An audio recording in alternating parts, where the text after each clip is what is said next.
Greetings from the galaxy far, far away. This is Star Wars. This is the Legacy of Star Wars podcast presented by Fandom Empire. I'm your host, Johnny. It is truly a pleasure to be here with you guys on this fine Tuesday evening if you're watching live or whenever you happen to be viewing us on the YouTubes. We got a really big show in the store for you guys tonight. We got lots of great topics, lots of big developments to talk about. And I'm excited. It's going to be, and of course, we have tonight's game and share. There's so much to do and so much to talk about tonight that we actually had to scrap segments. So, that's how big today's been. But of course, joining me as always are my colleagues and cohorts. Joining me on my left, Randy. How you doing tonight? Not doing too bad. Just not enjoying the crappy weather we're having right now, and especially leading up into Thanksgiving here in the U.S. And it is what it is. I get to talk Star Wars, so I'm happy about it. That is the best part of Tuesday night, I suppose. And then, of course, on my right side, my Canadian cohort and co-host colleague on this show, Sean. How you doing tonight?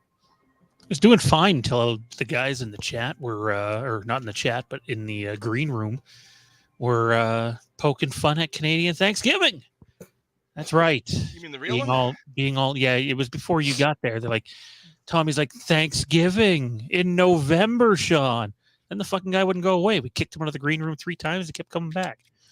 I'm excited about today, although this is like, just to give you an idea, this was the plan for the show tonight. And I mean, there's a lot going on there. It's a circus of an event around that game right now. And then in the blink of an eye, it turned into this, and probably Balin Skull should probably be somewhere on that thumbnail too, but he's not. So that's what happens in the world of news. Sometimes it decides that, that's not going to be your show. It's very true. I laid down for nap this afternoon, and that was the show plan. And then I wake up to do dinner and show prep, and it's like I see the show notes, and I'm like, what's this? What happened? I was gone like 4 hours. What happened? The world has turned upside down.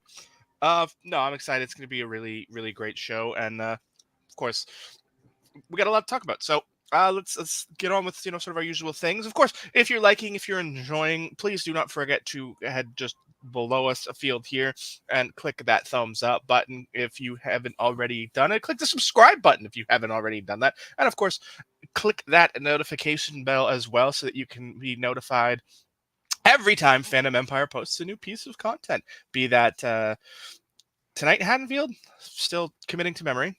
On Monday nights? Here, we'll steal their logo. Oh, there you go. There you go. Tonight in Haddonfield, Monday nights, and lots of other short-form content throughout the rest of the week, whenever there's news or topics that we decide need coverage. And if that's not enough for you, you can, of course, head over to the Fandom Empire Patreon platform, patreon.com/fandomempire, where after this, assuming we don't run too late, you can catch a post-show, The Wastelands of Fandom, where we talk about anything and everything that we want to talk about. Tonight, possibly N64 and PS1 tonight. I have a couple of topics in mind. Oh, there you go. And of course, last week we hit you guys with our first multiple choice question, which was a yes or no question. Sean, you want to recap? What was last week's question? No fucking clue. Here's this week's. I can't remember yesterday, let alone last week. Jeez. Here I am already with this week's. Oh, man. I mean, you're prepared for this week's. Last week's you didn't have the graphics, so that's good. I guess next week we won't be in this kettle of fish. But I believe it was a resounding yes for was... I have no idea. Was someone good doing something? I want to say it was a director question. No idea. I don't remember now. Oh boy. All right. This week's is a true multiple choice question, and it is, of course, right here in front of you. It is a 6-option question. What future Star Wars project most excites you? The Rey New Jedi Order movie, 15 years post Rise of Skywalker, the Filoni crossover Thrawn film, the James Mangold film about the First Jedi, season 2 of Ahsoka, season 2 of Andor, or the Acolyte. So hit us up in the comments if you're not watching live, or you can comment in the live chat if you're here with us right now and answer that question. And if you want to elaborate, please feel free. And, if your comment is deemed worthy, it will show up on screen. By good old our producers, they'll throw it up on screen if they deem it worthy. All right, guys. Tonight we're not alone. Last week was our first panel, but this week is another panel. We were supposed to originally gonna have trivia tonight, but obviously, At one point it was going to be me versus Tommy, and then at another point it was going to be you versus Tommy, and then Dave Filoni said, "Fuck all you." So it has been a very busy day, and if you've been around this channel long enough, you know that Sean has an extremely unhealthy obsession with trivia. So for him to be like, "Fuck trivia, we're not doing it tonight," just how significant these news topics are. And mostly he just loves doing trivia, so he has an excuse to play that track because he knows how much I hate it. So, bits last. It's very true. There are times I get voice messages on Facebook from him that are just that track, or him singing that track, or certain wrestlers' entrance music from years ago. That one doesn't bug me anymore. I've gotten over that one. Oh, but dubstep, however, just drives me. How about the dubstep version of that one? Oh, please don't. That's not a thing. That can't be a thing. You can elaborate on this later because I'm curious. Yeah, we will. Don't Google that. Tune into the Patreon show afterwards. The Wastelands of Fandom. All right, but tonight we are not alone. This is such a big topic. We decided to reach into our depth of friends of fandom and find people who wanted to talk about this, or people who were scheduled for trivia and we're going to be here anyway. We've just added to this panel. So first up, he's producer here at Fandom Empire, and he's a frequent collaborator on Star Wars projects and things of that nature. And if you're in the chat, you see him quite frequently. We are, of course, talking about Tommy B. How are you doing tonight, Tommy? And welcome to the Legacy of Star Wars. That's my title now, producer. Well, that's what it says on my notes. So take that. All right. Who wrote the I was notes? going to give him the long-winded version, but then I just get nagged on for all the different titles that there are. Cool. Why the fuck not? All right. Blame the producer. All right. Hey, folks. Hey. Yeah, it's funny because I got hit up. We were talking. I agreed to come on tonight, and it's like, oh, it's trivia. I'm like, you gotta be kidding me. Of course. That comes up after I agree. And then not even 5 minutes later, maybe a minute later, the Dave Filoni news drops. So it was an interesting spin of events, from the time, I guess, whenever it was brainstormed for me popping on tonight, figuring out my schedule will work out for it, because usually don't. And here we are now. The realm of Star Wars behind the scenes has potentially changed in some really significant ways. Well, that is certainly one way to put it. And of course, we will get deeper into that as well. And joining us as the fifth and final voice on tonight's panel is a longtime friend and viewer here at Star Wars, The Legacy of Star Wars, and all things Fandom Empire. Ty, how you doing tonight, Ty? I'm good. Just heard the news from Sean, was totally oblivious, and I was like, oh, really? Okay, yeah, sure, I'll drop in. That is usually how it happens. You'll get a random message from Sean a few hours before. Hey, you want to be on the show tonight? Sure. And then the show notes get changed that we've been working on for like a week, and then it's like, okay. But that's how it goes when the news gods drop news. You drop everything and talk about that news. So that's what we're going to do, which of course brings us to this week's segment of the HoloNet, where we go to the net for news, rumors, reports, and all things Star Wars, and then we bring them to you and break them down, discuss them in as much depth as we decide to give a particular topic. And let's assume that this week's topic is indeed going to be long, because it is very significant to, the overall arcing, not just Star Wars, but Lucasfilm as a whole.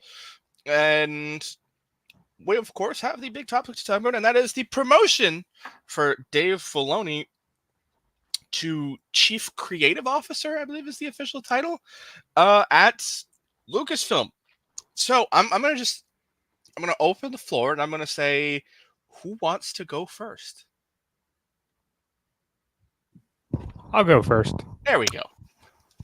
I had this pop up, the headlines, different places, and I'm just thinking, oh, cool. It's like another title, right? Whatever. Probably isn't going to actually make any difference. Filoni's been celebrated by the fandom for, a long time now. The crews, the folks up on high behind the scenes, they know he's the guy to go to for a lot of the good stuff that's going on in production right now, so on and so forth. And then I took some time, and I'm pretty sure the article I actually delved into a little more is that one. That's right up on screen right now. And I found, logistically speaking, it does seem like this is going to make some difference. So, less channels that Filoni might have to navigate before, getting his ideas to where they got to go.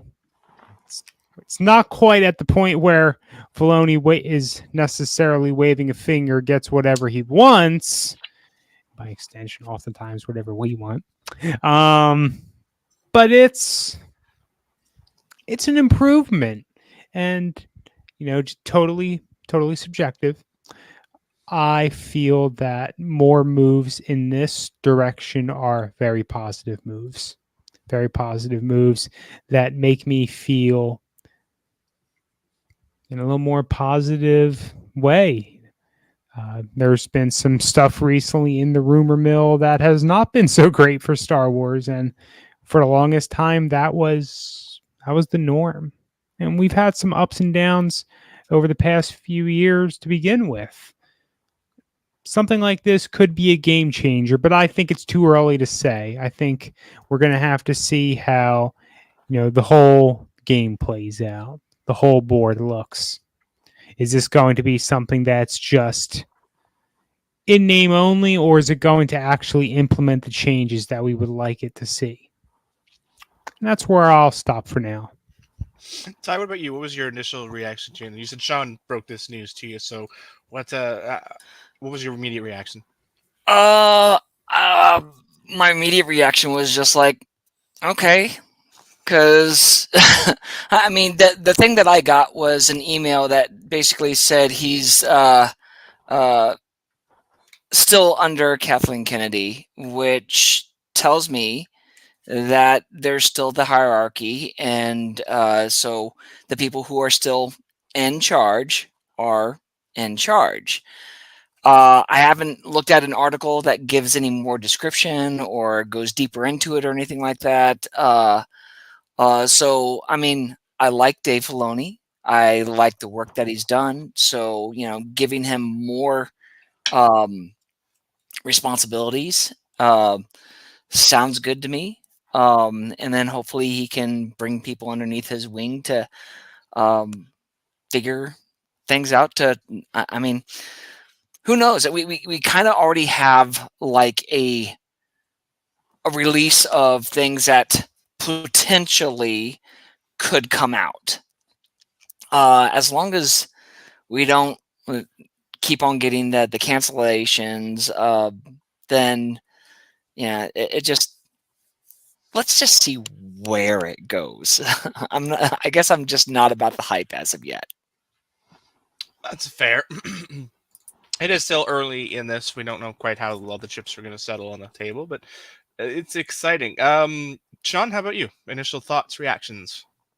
Well, I think the biggest thing is understanding what it is, right? Because I see a bunch of people out there that have no fucking idea what it is. And they think kind of like what Tommy just said, oh, it's just a small title change.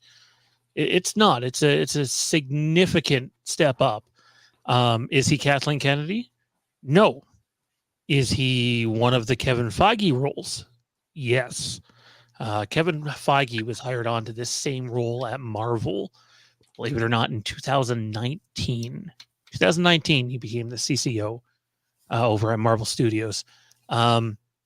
So basically, what it means is whatever creative input Dave Filoni would have on the various things, like it's a little different on The Mandalorian, where, or at least the first season of Mandalorian, where he was working super closely with Jon Favreau. I think he was on the second season as well.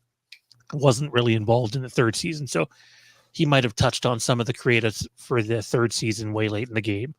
Same with Skeleton Crew, same with Andor, Kenobi, Book of Boba Fett. Those are things that he would have dabbled in late. The movie stuff, I'm guessing, I don't know where he was at 2019, but nowhere near the level where he is now in terms of the hierarchy over at Lucasfilm and Disney. So what this does is he doesn't have the background to be the president of Lucasfilm. We've been saying it across our many shows for years. He just doesn't. He's not qualified. He is basically your head of creative now.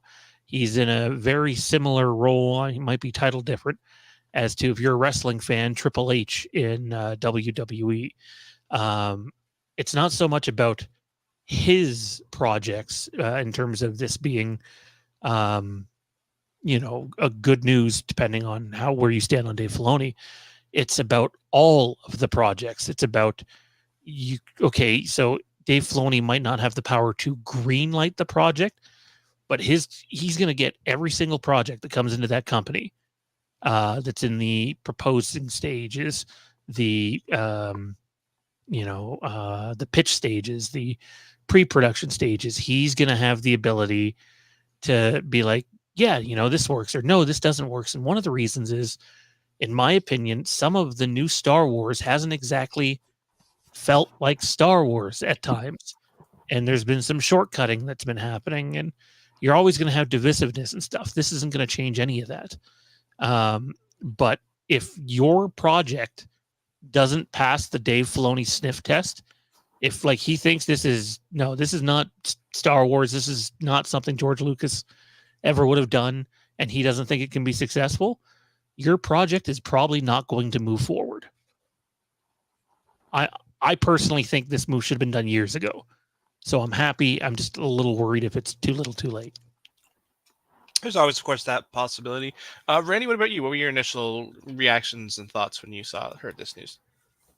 Well, the first thing that kind of popped into my mind is, hell yeah. I was excited just because I've loved everything Filoni does. So it's one of those things where I love how he ties everything together, how everything just has some form of continuity.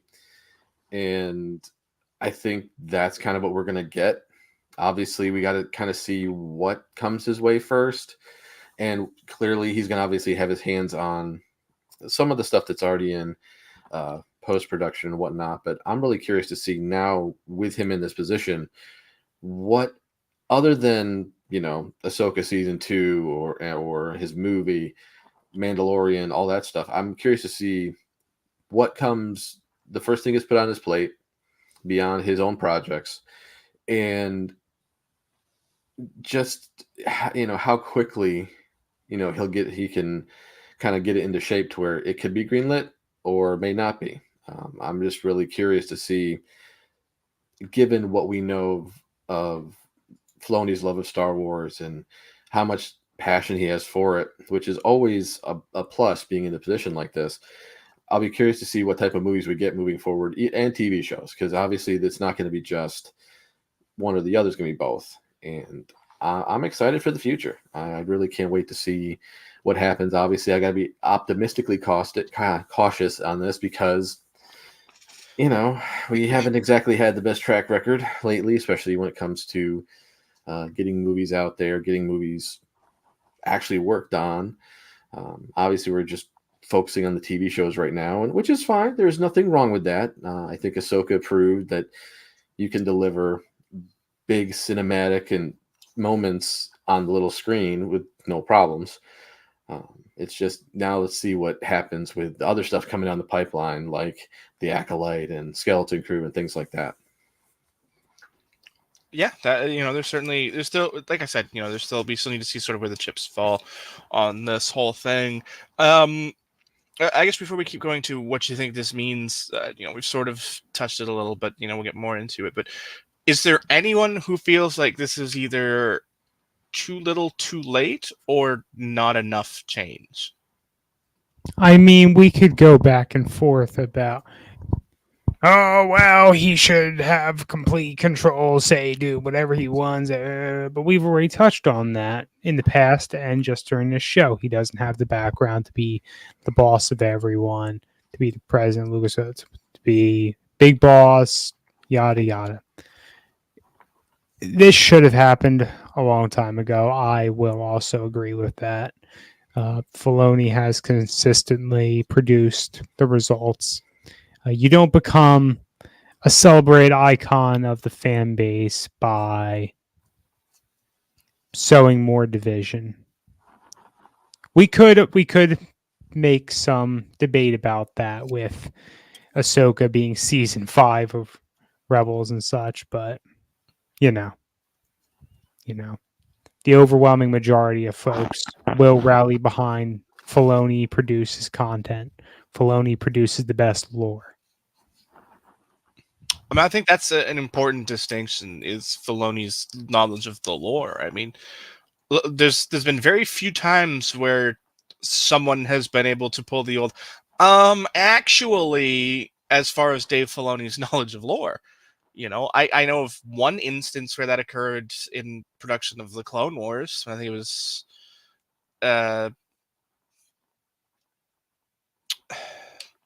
someone, didn't necessarily call him out, but someone pointed out a fallacy in canon lore to him, and that's one of the few times that I think it was I can't remember this. I know the story in my head, but the players aren't formalizing in my head. But it's very the man knows his lore, that's for sure, and he's showing that with these projects he's pushed out. Like Ahsoka is very, we've consistently said that it's inside baseball, and it really is. And he knows the players, he knows the field, he knows everything better than at this point in time than anyone. And that's a big distinction of huge importance, I think. I think another thing is, and until there's results on this, and like the results of a move like this aren't going to be felt until you can't even count the Acolyte, really. Although I think the Acolyte is going to surprise a lot of people. Although I think some of the same people that don't like Andor might feel that way about the Acolyte. But I'm trying to think like what would be the next project we feel something like that. Might be the movies, Ahsoka season 2, Mando season 4. Those are projects that can be directly affected by this move, and obviously things we don't know about.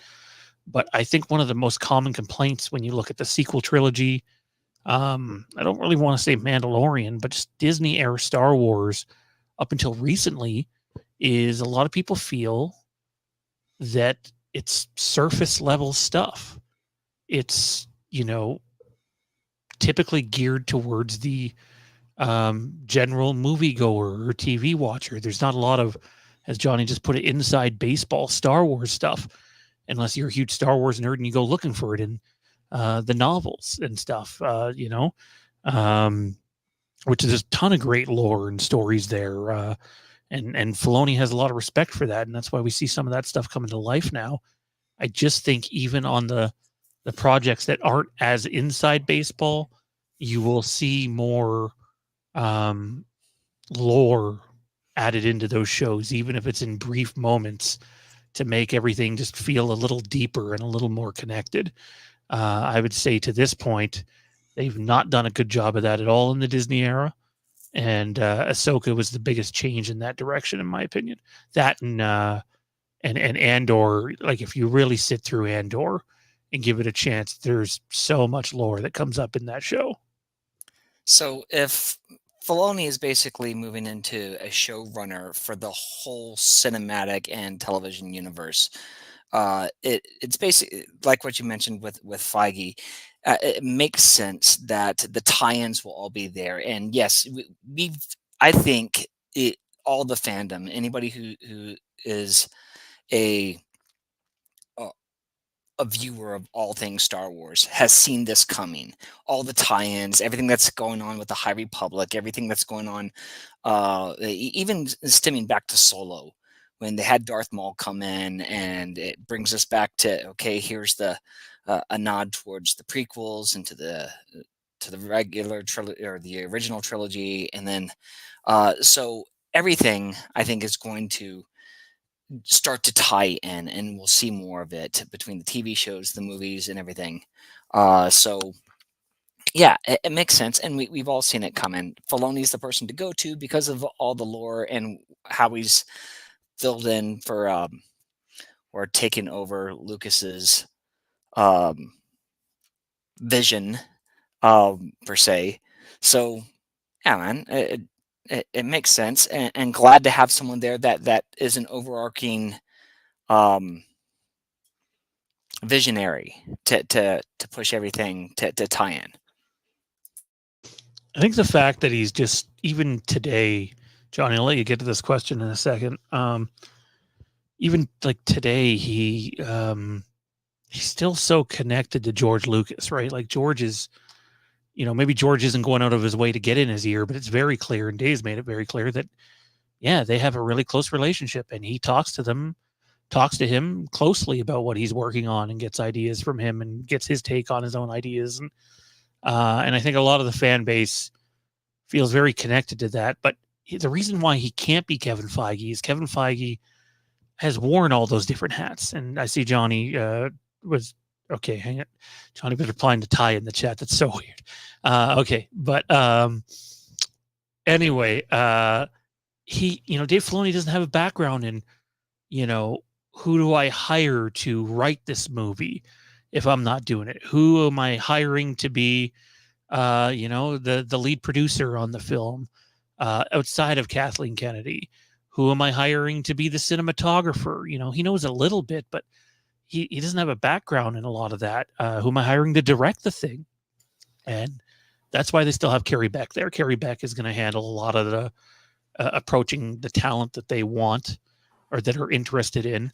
And say what you want about Kathleen Kennedy, she has had questionable commentary at times in her run as Lucasfilm president. And obviously there's been a lot of projects canceled and a lot of people fired. But at the end of the day, you go back to before her time, before Lucasfilm, and like you're talking about one of the greatest producers, one of the most successful producers in the history of Hollywood. So that becomes a three-headed monster now. And no, it's not. I've seen people putting out there that Jon Favreau is also like the head of creative. No, he isn't. And it's Dave Filoni. And when it comes to creative story things, you're going to have to pass it through Dave. Yeah, it's a huge distinction between the positions. To this point, Favreau's only sole position is showrunner of Mandalorian. That's it. That's the extent. Has he worked with Dave to sort of help craft this post-6, pre-7 universe that we've come to love so much with the Mandalorian era and Ahsoka and Book of Boba Fett and all of these other things that happen in this time frame? Yes, absolutely. He has certainly, helped, create all of this stuff, and it's going to be exciting to see where it goes going forward. Before we talk about the going forward part, Randy, do you have anything you'd like to add to this particular? No, I think I pretty much said most everything that I was thinking. But for the most part, I agree with you guys. It's we all saw this coming. We all knew it was going to happen at some point. It's good for Star Wars. It's good for the fans. Obviously, what we saw with Ahsoka alone. If that's what we're gonna get, I mean, if I had to base everything I saw off of him, of just Ahsoka, I'd be excited. So even if it now, granted, yeah, I wish I could say I didn't know all the lore going into that, but I'm also I'm a lore geek, and let's not forget Legends before Disney, everything connected there too. So Why not? Why not have someone who actually understands Star Wars be the head creative person who can just tie it all together with a little bow and give the fans the experience that they've really been wanting for years that they'd never got in the sequel trilogy? You know, people are going to think I'm nuts for suggesting this, but one guy that I now, with this change in place, one guy I want to see come back and do one thing, not three, is Rian Johnson. Say what you want about Rian Johnson. Say what you want about The Last Jedi. But Rian Johnson is an excellent filmmaker who can make various types of movies and make them well. I don't like a lot of creative choices that are made in The Last Jedi, but when you look at that film as a whole, it's a really well-made, put-together production. I just wonder how he could thrive having someone who is that inside Star Wars person work alongside with him and go, maybe it's too far there, or maybe it's not far enough here, and just help develop something with Rian. I feel a lot better about the idea of Rian coming back now. You know, I'm not saying it's going to happen. My guess is it won't, but I'd be open for it with Filoni there. And the interesting thing there is, I think might even come up in this article, is the first like Star Wars filmmaker outside of George Lucas that took Filoni under his belt and really tried to show him the ropes of live action was Rian Johnson. Yeah, I mean, you know, it's going to be interesting to see how he sort of stands in this role. I think for me, you know, when you look at the sequel trilogy, it was sort of, you know, the analogy that came to my head just now when we were talking there was 7 was baseball, 8 was softball, and 9 was soccer baseball. All 3 are played on the same field, but, you know, 2 of the sports are similar but slightly different. And then the third film, you're basically playing a different sport on the same field. That's the sequel trilogy for me, wrapped up in a nutshell. And now we have someone whose job is to basically sit there and make sure that everyone playing on this field is playing the same game. And that's significant, you know? So I guess that sort of brings us to the next part of this is, what does this mean for the future of Star Wars? You know, and what does having someone whose sole position, whose sole job, well, I don't want to say sole job because obviously he does have other jobs, but you know, because he's still you know, writing, he's still directing, and he's still, you know, not just producing everything, but he still has his own individual projects he's working on. But how does having someone in that role whose job it is to keep everyone playing the same game under the same rules, what does that mean for the future of Star Wars? What you just suggested, Johnny, is what I hope we end up seeing. And I think there's now a greater chance that we'll get that than ever, that we get a return to consistency in what Star Wars is, perhaps the most consistent Star Wars could ever be. Can you imagine if, and I'm not saying everything will be as high quality because Filoni can't do everything himself, but can you imagine if everything going forward was on the same page? If the lore that was crafted, if the story as it came out was all Filoni vetted, that would be a game changer. That would have, I talked a little earlier briefly about putting a positive spin on, you know, Star Wars. And we don't talk about toxic positivity at this channel in a good light. But I tell you, I have a feeling that if something like that were to take place and it would be implemented in an effective manner, that we would end up seeing Star Wars story, content-wise, perhaps even quality-wise, in a way we've never seen it before. And to me, that is extremely exciting. I think one concern I have, I'd be curious to hear Ty's take on it too, is Now, I don't know Dave Filoni personally. This is just going off of public appearances. Dude seems like a really nice guy, like an extremely nice guy, somebody who you'd love to sit down and have a conversation with, somebody you'd love to buy a drink. In a role like his now, like it's way different now. He's not, his prior role, he didn't have the ability to go, that doesn't work.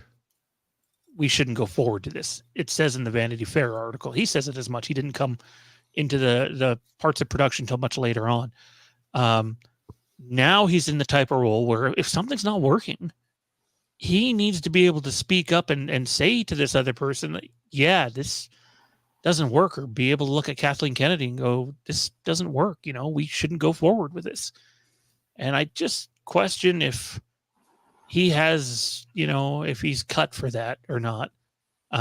Because his, he did the Clone Wars. This is an entirely different scale. You're going from managing an animated show to possibly having, the axe in your hand, obviously not just his hand, but something he says his input could axe, $200 million movies.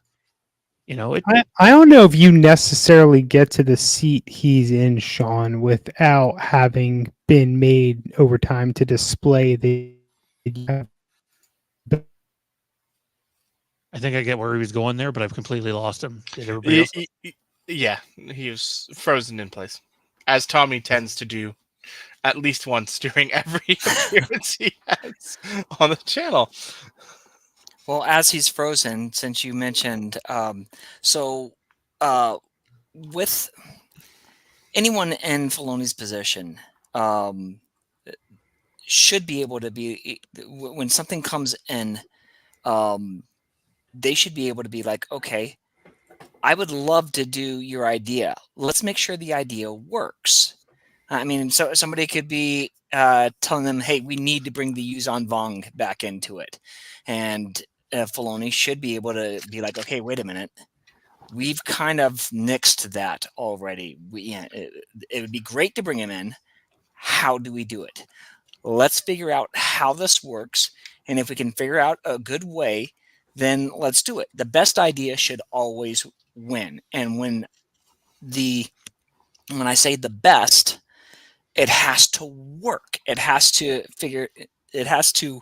make sense in the scope of the overall story. I think that's one of the main reasons why a lot of your original trilogy fans had such a vehemently bad reaction to the sequel trilogy, or to how they handled the legacy characters, is because the way that they handled the legacy characters weren't in theme with what we remember, how we left them off. And so if you have somebody like Filoni who's able to see the overall and be able to be like, who's, from what I've seen of him, he's very, A, he's knowledgeable, but B, he feels very laid back to where he can be like, okay, all right, and not approach it in a way that would bring any kind of toxicity to the room or anything like that, and want to make sure that, again, the best idea wins. That's certainly important. Tommy, you kind of cut off there in mid-sentence before you disappeared. Did you have more you wanted to add to the thought? You were halfway through? I think you all beat me there to it, but basically, I don't think you get in Filoni's seat without being coerced, kind of, to display that you have the capacity to perform words, what is expected of the job. I'm sure that in some way, shape, or form, he has had a audition, if you will, where he's likely been placed in a position where he has had to act and perform the roles, the administrative functions, the yeses, the nos, perhaps hirings and firings, if that's included, that come with the job. I'm sure he's been vetted just as much as his job will include vetting. Randy, what about you? I mean, I think you all of you have said, very similar things to my thought process with all this. But I agree with all of you that, you know what, the dude obviously has earned this, and you don't get into a position like this without being able to make some of the tougher decisions that you need to make. You don't get to be a director unless you have at least some form of a presence or chemistry or something that would actually make people feel good being around you to actually put your vision up on the screen. Now, obviously, this is going to be different just because it's going to be other people's visions that he gets to toy around with. But like Ty was saying, it's like he seems to be the type of person that would be, all right, let's figure out how this is going to work. Let's sit down and does this work in the current version of Star Wars? And if it doesn't, what can we do to make it work in the current version of Star Wars? And if they can't figure it out, it's like, go back to the drawing board. I mean, that's all you can do. And I hope that's kind of the stance he takes, because there's a lot that I know a lot of people are trying to get a lot of Legend stuff brought back, which is cool. I'm fine with that. But unless it's done properly and doesn't feel like it's shoehorned in, it's not going to work. And maybe pre-Filoni, we would have seen a lot of that. And maybe now that's going to change. And that's kind of what I'm hoping for here. I know it's not going to be overnight. We're going to have to kind of see some of the stuff he helps greenlight and get out there. But other than that, I mean, it's a good time to be a Star Wars fan.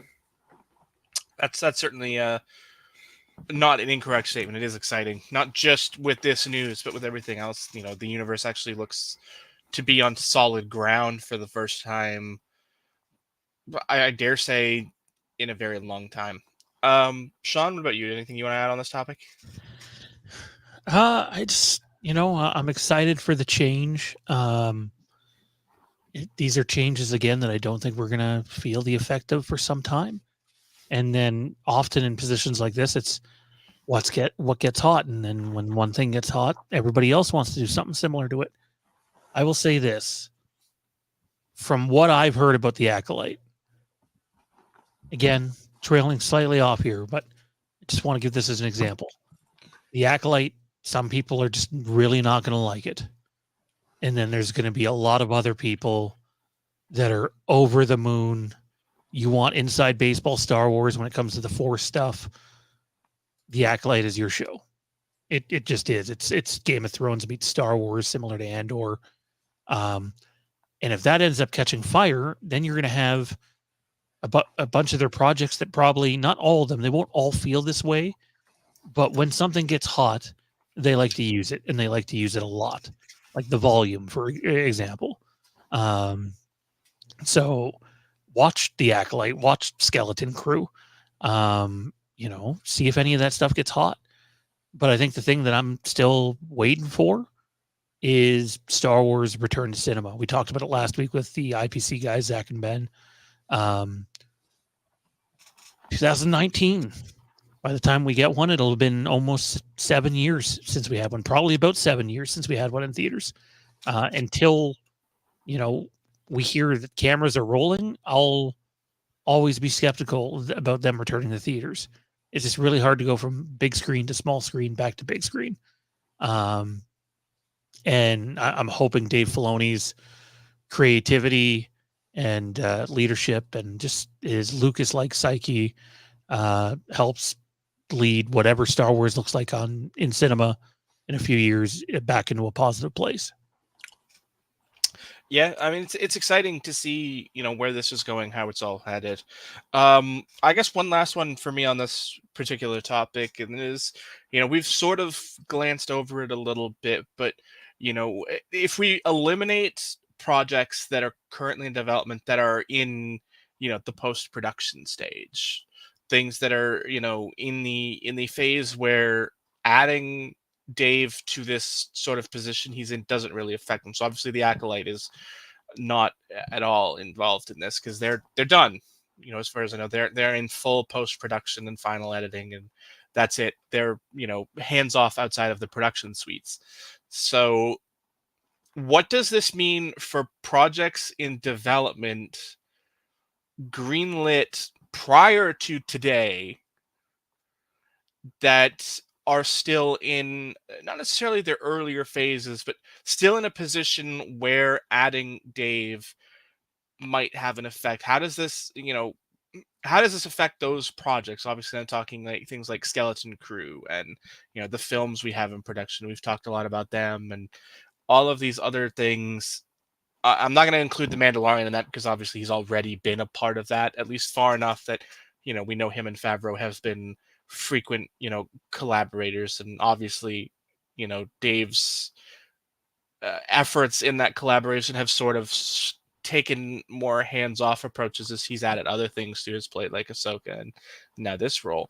But what does this mean for projects in development that were, greenlit and started prior to Filoni coming on board? Tommy, we'll start with you.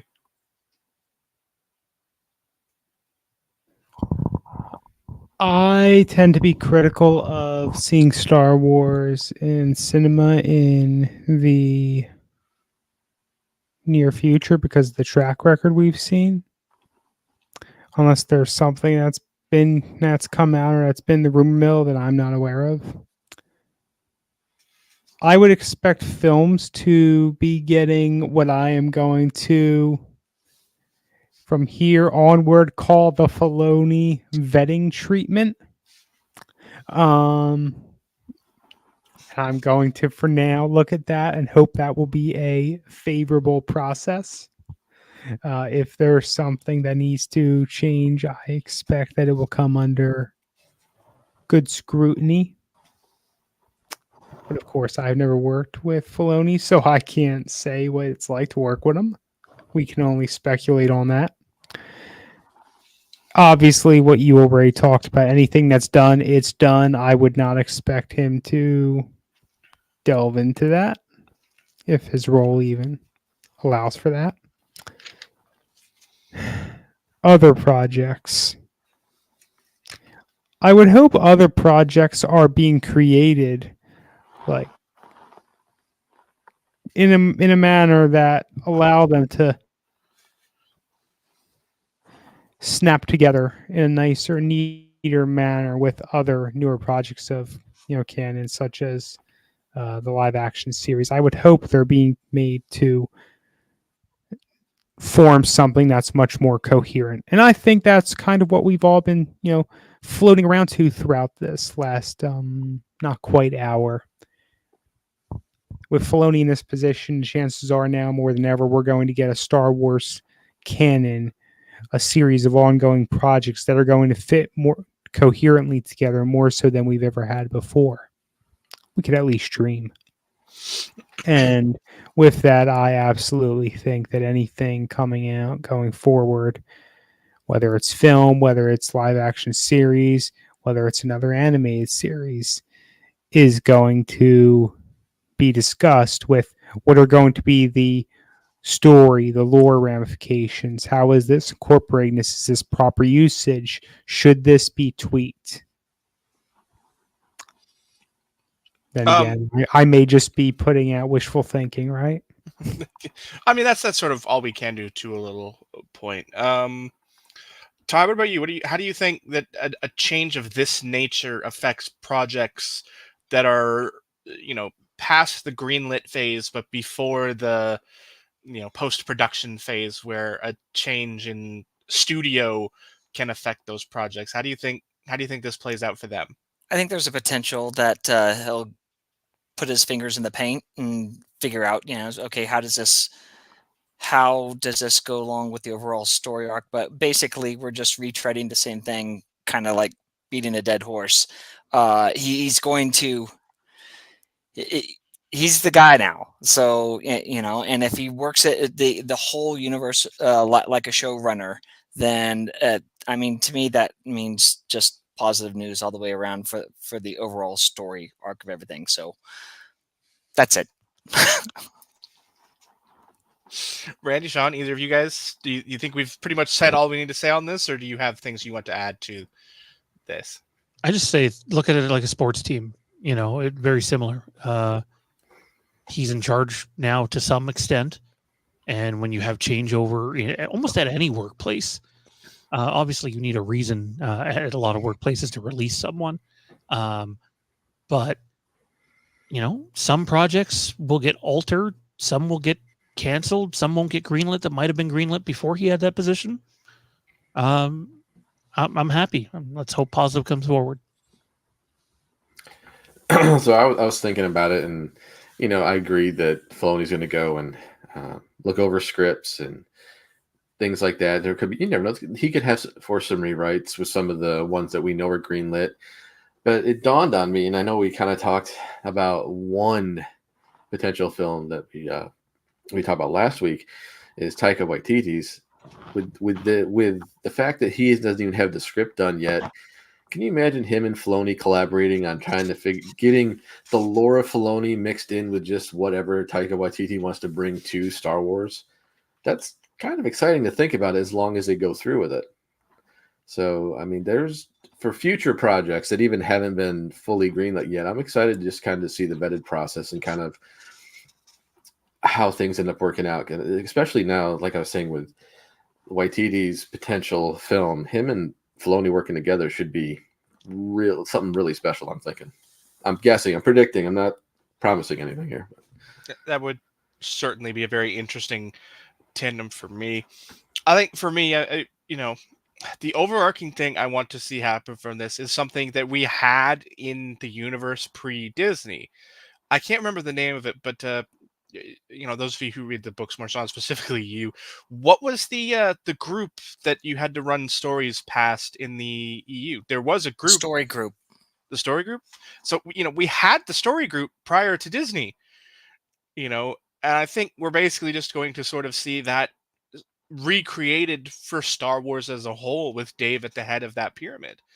And I think it's a sort of a breath of fresh air to, sort of have those, the guardrails of the universe, as it were.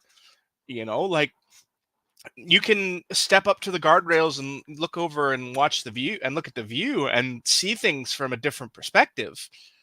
But at the end of the day, it's all still the same object. So, it's go ahead. If I remember correctly, the story group didn't come around until the New Jedi Order. And then that's when they decided, it's like, hey, we need to have all this makes sense and everything, and to where they were bouncing back to how certain things that didn't mesh, how can we make it work? And then even going back into the prequels and bringing that kind of stuff in to where kind of even like, oh, well, let's bring in these things. So R2 being around and not being wiped makes sense. And so it got a little willy wonky.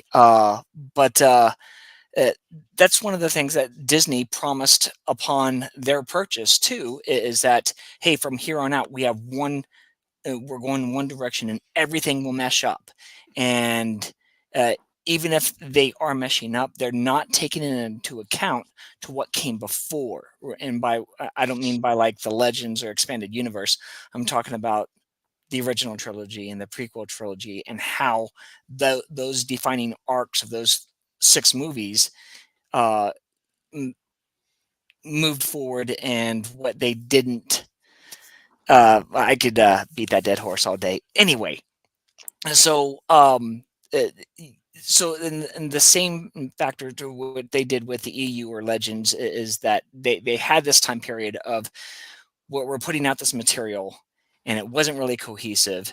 And then when the New Jedi Order came around, so to me, this is kind of the same way to where with Filoni coming in, if you have someone who is literally going to be the overseer, the watcher in the Marvel universe, right?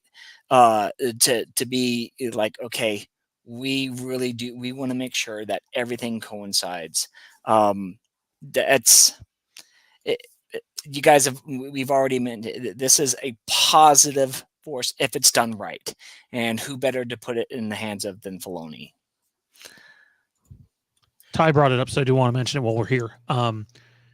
There's a lot of people that are big fans of the New Jedi Order novel series. Nothing's really been done for it or with it in a long time. Currently, right now, Lucasfilm Publishing and Penguin Random House Audio have been going back and redoing a bunch of the audiobooks with Mark Thompson and a bunch of different voice actors out there. And they've done a ton of them. They're like halfway through the X-Wing series. We have Survivor Quest, which is a sequel to the Hand of Thrawn duology. That comes out December 19th, as well as Outbound Flight. Like if you're a big audiobook guy, I know Tommy and I are. I think Randy said he's done the audiobooks. I could be wrong on that. And I know Ty has done audiobooks. Like these are huge wins because like the pre-existing abridged versions of those audiobooks are like 5-6 hours long. You're talking 14 to 16 hour audiobooks done with like top level quality production. So if you like those two are coming at Christmas. The Courtship of Princess Leia is next year with a couple of more X-Wing books. And then I believe in 2025 or late next year, they start doing the new Jedi Order series over again. I think there's 15 books in it. I can't remember. And they're going to do every book, top quality audio. If you were to listen to the audiobooks now, they're only like 3 hours long and not top quality production. And they're all going to be like 15 to 20 hour audiobooks. So Is that a real number? what number? Like 3 hours long? They're bridged to that extent? There's no, Yeah, there's no the way it's that one? short. The old ones? Yep. The very old ones like that? Yeah, man. Who would pay money for that? Lots of people used to buy them on cassette. For 3 hours? Yeah, for 3 hours. I know, right? And like you get just a tiny micro bit of the story. Like, to what point is that even abridging a story? You must have lost You're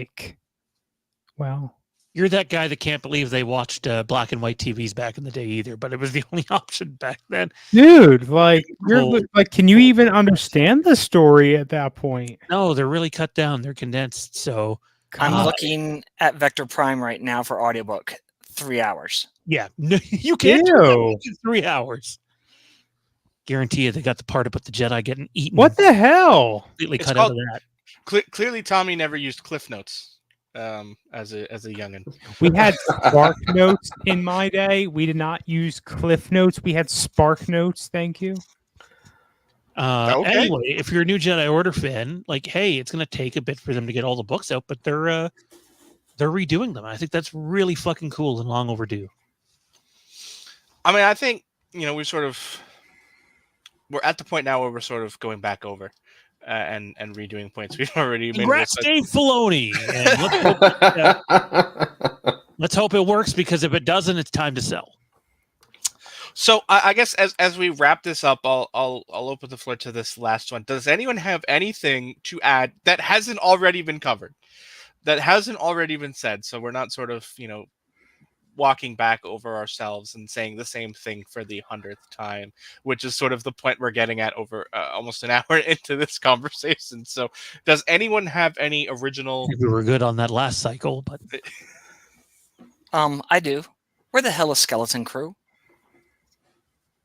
No, I mean, well, we can bring that up while Ty's here. I know Ty and Tommy are about to take off. It's not here, man. It was supposed to be out basically next month originally. Figured it would be during the holidays. It seems like it's like Goonie-esque and everything like that, so it should have been like a holiday time period, and so it's probably not going to be early next year. I'm guessing they pushed it to the end of next year or something like that. Yeah, that's the last I heard. All the way back to the end of next year. Reshoots needed. Not great right. events on set. So, well, maybe that'll be a positive, and they'll just tighten up whatever story it is and bring in good stuff. But I was looking forward to it. I mean, we all were. Because Filoni wasn't the boss. That's why. Yes, Filoni was the boss sooner. We wouldn't have had to deal with this crap. Filoni being the boss of Star Wars definitely would have kept the writers' strike and actors' strike from happening. Yeah, I'm pretty sure that it got on pause because of the strike. It definitely, with needing reshoots, I think you would have seen them over the early summer had they, everything stayed on task, assuming it was purely reshoots and not, rewriting and things of that nature, which obviously that would be if they were rewriting that late in the stage, other than your normal, on-set tinkering with the script, as happens in pretty much every major product, unless you're one of those iron-fisted director who says you read what's written and nothing else. Then, you still have those, day of tinkerings of lines that happen up to and including final shooting. So, I think we would have seen those in like June, and we'd still be on pace for seeing it this holiday season. But obviously, with writers and actors going on strike for the better part of, was it May through 2 weeks ago? The strike has been going on. So for the better part of half the year, it sort of killed that, and it's killed a lot of other things. But I think that's I think we've said everything we need to say on this topic. We've beaten the dead horse until it's now glue. So You just couldn't. You didn't want to leave the topic. You're in love with Filoni. You What's made wrong us with go that? all the way around the circle again, even though we were all done. what's wrong with that?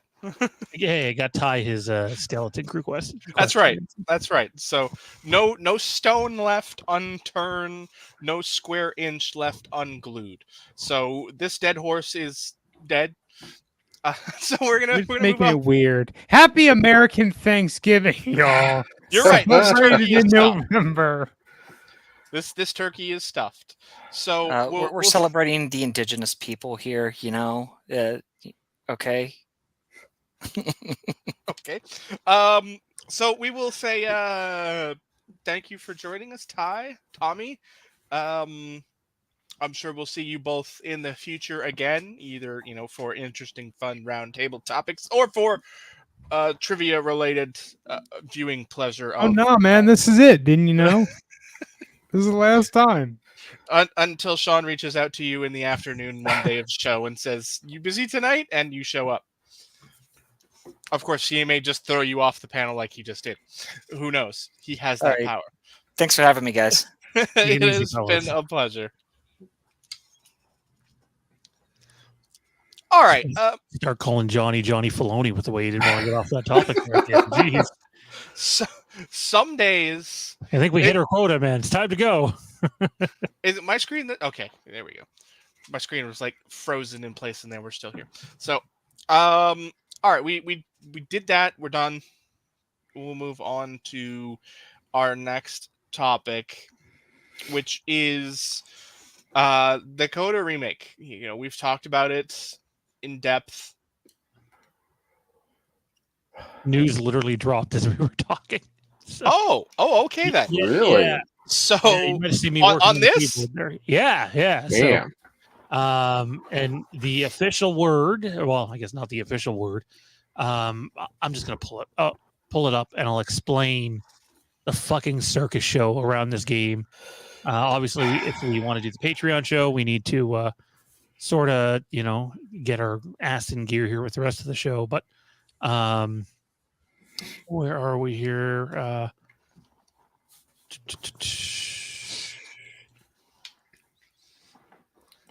This is the segment we called the awkward silence, where breaking news happens during the course of the show, and we have to wait to pull it up because most of the panel doesn't know it yet, and Sean does, and since he's the guy in the producer chair, has to pull it up and screen. So that leads to me talking about absolutely nothing for as long as it takes him to pull up said news article. I think So he that just likes the Brandy sound and of his I own voice. can Wow, be based of on course the I like the date sound there. of my own voice. Based on known the date me there, for you pulled that 30 from the future. years.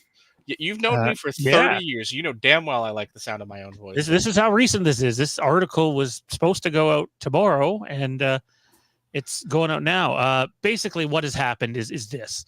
Knights of the Old Republic, the remake, was going to come out console-wise exclusively on the PlayStation. It was also going to get a PC release as well. Both the Embracer Group and Sony spent quite a bit of money on the I think we lost Jowdy on the development of this Knights of the Old Republic remake. This isn't a game that was like in the super early stages. This is a game that was like more than halfway done. And Then Lucasfilm came in, and Lucasfilm and Disney had a severe disagreement on the direction of the game. Sorry, not Lucasfilm and Disney, Lucasfilm and Sony, pardon me. And basically, if you've played Knights of the Old Republic, like we all have, you know it's a game that is based so much on the decisions that you make.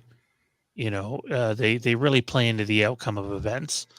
And so cinematics are kind of light for Knights of the Old Republic.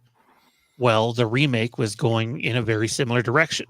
It was a little more cinematic than the original, obviously, but it was still that style of RPG. And Lucasfilm was incredibly unhappy with that. They wanted it to be cinematic and think Jedi Survivor. And so there was disagreements, and Asper, who was developing the game at the time, who, by the way, a bunch of a bunch of people from the original production of Knights of the Old Republic work at Asper Media. So it's not like they had just a bunch of new people. They had people who had done the classic working on this game. And when all that went down, ultimately it was decided to take the game away from Asper and try to make the game more cinematic, which is obviously a problem when you're more than halfway in development or halfway down the road with the game. It's just another one of those cases where you shake your head and go, like, say what you want. You can be the most positive Lucasfilm fan there is, and you just got to shake your head at the company at times. And so anyways, it was reported it went to Saber Interactive, who is owned by the Embracer Group. They've done some other games. I don't have them off the top of my head. But, you know, we didn't hear anything on it in a long, long time. And then there were doom and gloom reports that it was dead. And then not the last earnings call, but the earnings call before that, it came out and it was still active. And then last week there's a earnings call, and the guys asked about the game, and he basically just says, whenever I say something about this game, it just turns into headlines. So that's all I'm going to say, and we're going to move on for now. And some insider, Jeff Grubb, I think his name is, put out there that the game is canceled, dead, nobody's working on it. A couple days later, it came out that, well, that maybe that's not true. And 100% Star Wars, which is a fantastic Star Wars YouTube channel, the fellow over there, just if you like Old Republic content, games, lore, all that stuff, they covered a ton. Basically threw Grubb under the bus for just terrible reporting and not checking sources.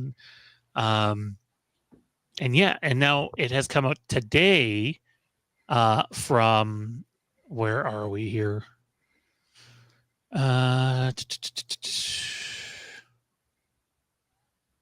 Jason Schreier, who Johnny, you want to read this, man? Sorry, I'm losing my voice here.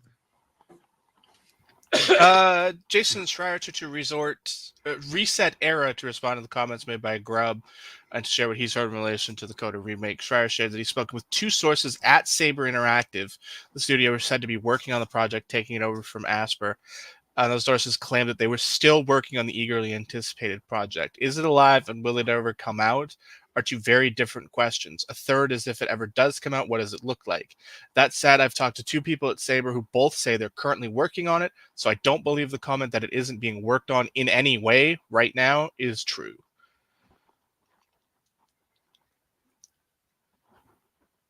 You're muted. Yeah. There you go.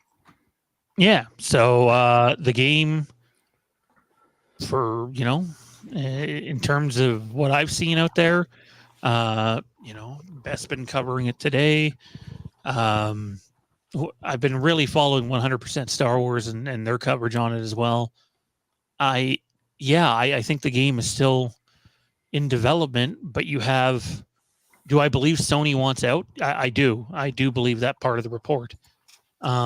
which you have a problem at that point.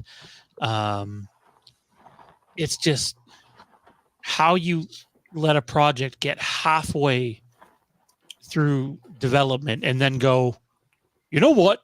Maybe we just need this to be a lot more cinematic is baffling, utterly baffling. And the worst part about this whole fucking thing is, do I think there will be ever another Knights of the Old Republic game of any sort?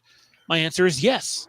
Whether it's another PC thing or another console game or Knights of the Old Republic 3 or just something at some point, it'll be yes, because it's literally the project that has been most wanted for 2 fucking decades.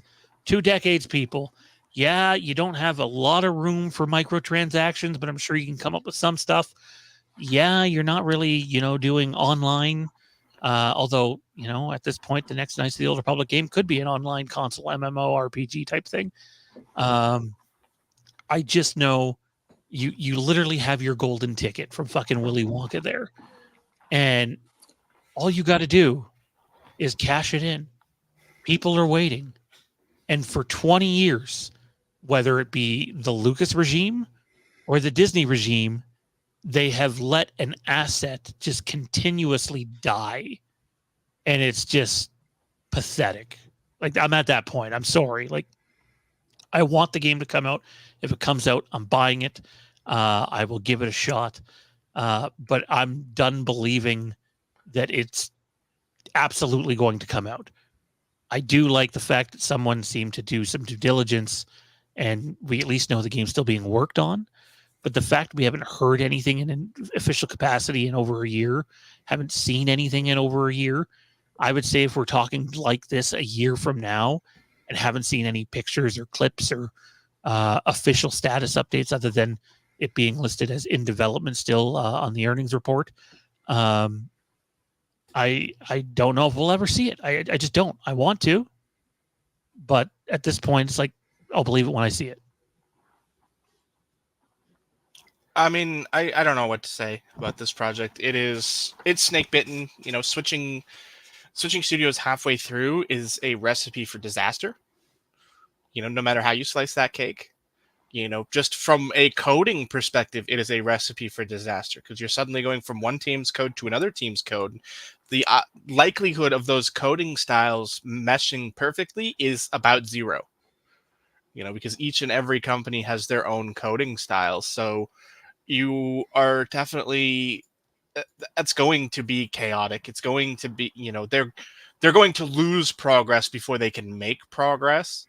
So I don't know. I mean, and if Lucasfilm is, as we're hearing, moving to be more cinematic, which quite frankly, I don't know how that works in KOTOR. Because it's a game that's built off of sort of, I don't want to say choose your own direction, but it's built off of your choices shaping the story that doesn't work in cinematics because the size of the necessary cinematics would be infinite. It would be ridiculous. You'd be looking at an install size in the multiple hundreds of gigabytes of install. And for a game like this, that's not feasible. Just based on sheer volume of necessary cutscenes and cinematics, that it just doesn't work here unless you're going to linearize the story and take out choices and make it a linear story. In which case, you're throwing everything that makes Knights of the Old Republic in the trash bin, and you might as well just stop what you're doing and walk away because fans are going to hate it. It's just, I mean, is the studio good? Yes, as we've been talking about it, I've looked up the resume for Saber Interactive, and they do have a good resume. They were the ones that did the Halo remasters for 343 and Microsoft. And they were the ones that released the Evil Dead game last year, which I actually enjoyed. So, this is a studio with talent behind it and skills and ability. But, walking into a project like this is just, there are landmines everywhere, and it's going to be nearly impossible for them not to step on any, in my opinion. Well, I mean, you're not wrong. It's one of those things where I look at it and I mean, Saber Interactive and Asper, they're all under that same big umbrella, so it doesn't surprise me that they're getting a crack at this. But one of the things that made KOTOR so good was the whole choose your own adventure, the engaging characters, just this whole story sucking you in. As that, if you really wanted to, cinematics, cinematics work in small doses depending on what you're trying to do. If you're trying to go Jedi Survivor or some other games that are just more hack and slash action adventure type stuff, I get that. I get you need that to kind of push the story along because there's just so much action. But with Knights of the Old Republic, there should be action and there should be talking. It should be a very well balanced between the two, and you shouldn't have really need for a lot of cinematics. Now, if they really were going to be super serious about, clearly, if they really want to be super serious about doing a remake, why not just go back to BioWare? And since they kind of know how to do it, since they did it the first time around, but also with Mass Effect and Dragon Age, they know what they're doing. You could have just gone back to BioWare instead of letting Asper start where they were just basically just redoing a lot of classic Star Wars games, and it just kind of fell in their lap, I guess. I don't know. Maybe they're just the cheaper option, or they were at the time. EA is the reason they don't go back. I know. Trust me. I'm trying to ignore that part. I'm just like, BioWare. Trust me. I get it. Like technically, Jedi Survivor comes out through them too, right? And that's Respawn Entertainment, but yeah, they're published by EA.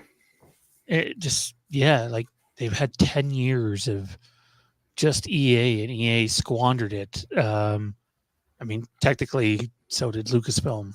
I'm with you, but I also think that going back to BioWare was an option, but as I stated at the beginning, like a bunch of those old BioWare guys are at Asper now. So like that's one of the reasons they got the project and why they've been getting a lot of the little brief update remasters that you get on the Nintendo Switch. It just didn't work out. And again, like it depends what you believe, but if what's out there is true, I think it's more on Lucasfilm than Asper, to be honest, unless Lucasfilm made it very clear at the beginning they were looking for something, extremely cinematic. But as Johnny said, like to do Knights of the Old Republic, that game, how long it is, and have there be so many different alternative cinematics, like the size of the game would be ridiculous.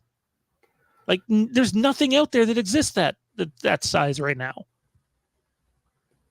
Johnny, you're not wrong. Somebody's got to get eaten by the mute monster every week, I guess. It would be on par with a AAA title, and this is not that. You cannot have an install size in the multiple hundreds of gigs and not be a AAA title. No one will install it at that size because it's just too, it's too daunting. It's too ridiculous. And if are you saying the KOTOR remake wasn't a AAA title? Because it was. It most certainly was. I mean AAA in the sense of like Jedi Survivor, and that's like what they were gunning for. Like it was never going to be that as a remake remaster. It was never a remaster. It was being rebuilt from ground up. Like not a single thing was being used from the original Knights of the Old Republic game. It was all new to a point. The voice cast was new, and there were certain, if this game ever does come out, there is certain gender swaps that have happened that I know some people are not going to be very happy about, with a certain guy that likes to count down, or I guess gal now, that likes to count down from 3. But this was a full-blown we're talking at least confirmed money that's already been put into it, over $150 million. Good Lord. And this thing might never see the day of light, or the light of day. Wow. Geez. It's hard because like we talk about it with, sometimes the TV shows, then the movies and the games. It's not one. It's almost on every level. Lucasfilm doesn't have their shit figured out. And it's just really frustrating. And also, they love to announce 10,000 things way before they're ready to be announced. And then when they don't happen, people get pissed. I mean, we see that in cinema, but video games, that's sort of the nature of the beast now. You know, like that's just the way the video game market works. I mean, unless you're Rockstar, who is the only studio that actually says nothing until they're ready to say what they need to say, and they say it. They're the only studio that does that. Everybody else will announce project 5-10 years out and expect you to sit and wait on it forever. Yeah. I posted in the private chat that there might be I see Lee there. Yeah, wrong show for that, but we'll do something on that soon, man. I've seen it. I have thoughts. It's hard to have those thoughts without pissing somebody off. So we'll figure out how we're going to cover that, and it'll be addressed sometime this week, man. Now that I just lost my train of thought now. The news.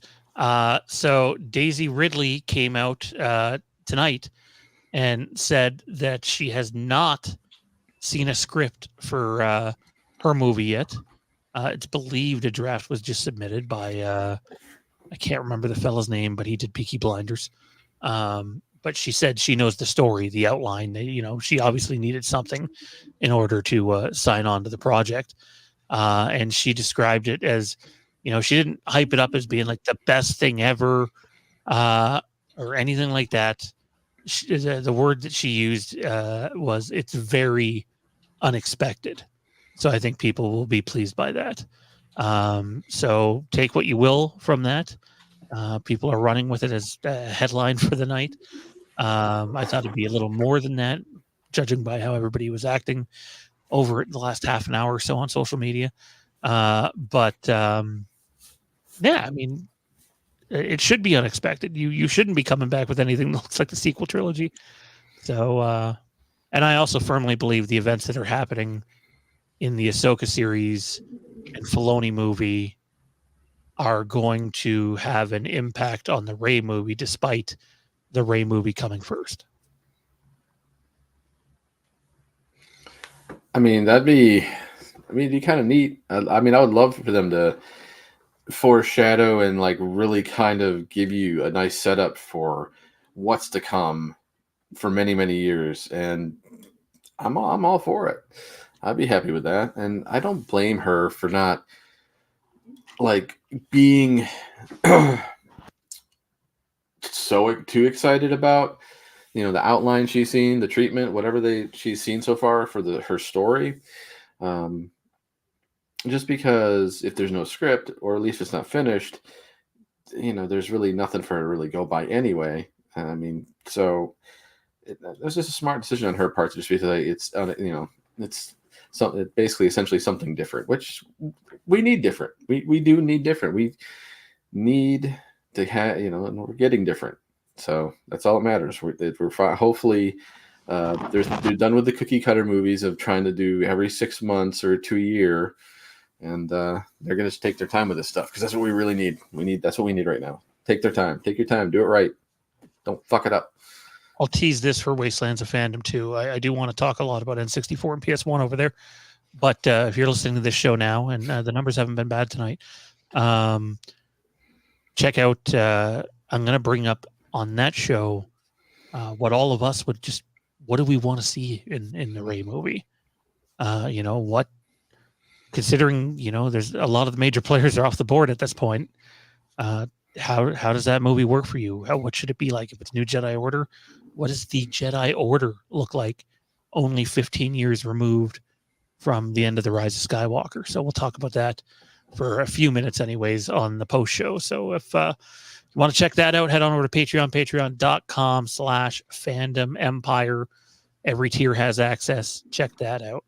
As we've been discussing this, I pulled out and dug into what this all traces back to, and it's an interview that came today with Daisy Ridley with Collider.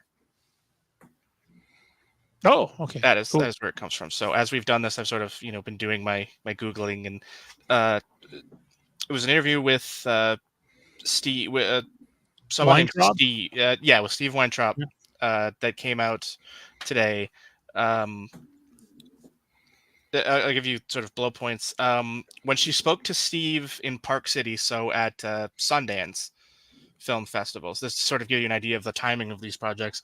When she spoke to Weintraub at Sundance, she had yet to be approached by them. So her responses at the time were, "No, I'm not doing another one." Then it happened after she got back from Sundance. It was a reception. Literally, she says, "I was shitting myself before I went on stage because no one knew I was doing that." Obviously, she's talking about Celebration.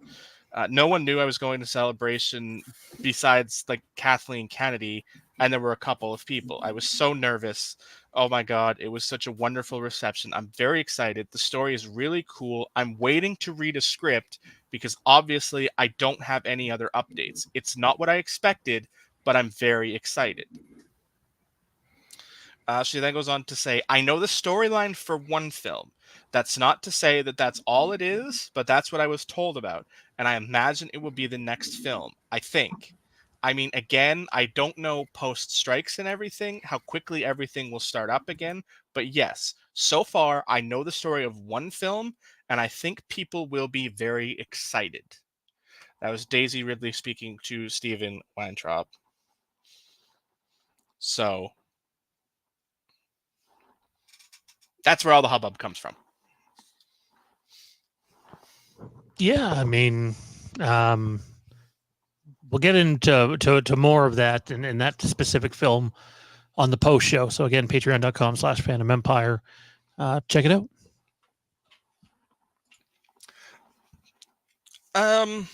Okay. There we go. All right. Since we're done with that and we went on our little side jaunt to Daisy Ridley, we only have one more piece of news to cover in the HoloNets, and it's more Filoni, but this is more direct. Filoni had comments on the future of Baylan Skoll, the character, since Ray Stevenson has sadly passed away. Do you have that to pull up for us? I had it about 2 minutes ago before I closed it. But I can cut it down. Essentially, there's more story to tell with the character, but they're not sure at the moment what they're going to do, which makes sense. I mean, there's been a strike going on. Ahsoka's freshly released, and Rey hasn't been gone all that long. So, and judging by the reception the character has gotten, in Star Wars, it's really hard to get 90% of the fan base behind your character. Anything? Yeah, and he did that. You're going to want to make a damn good choice. So I really respect Dave for not committing to anything on that front. I mean, I think you certainly need to have the character involved. I think you have to. I don't see any way you can satisfyingly remove Baylan from the equation. Which obviously, this is a pickle that, I don't know all the nitty gritty of Ray's health and his issues and all of that, leading into this, how much was known at the time, how much wasn't known for him personally. So I don't know, we're sort of left in a, the closest comparison I have is the Black Panther situation and everything we had there in how you can move forward with the character and without having the actor. And I don't know. Not to be disrespectful to the deceased, but like I don't agree with the Black Panther decision. I don't agree with the decision to not recast specifically Luke and Leia. I think the characters need to come first. That being said, they could always settle for Plan B.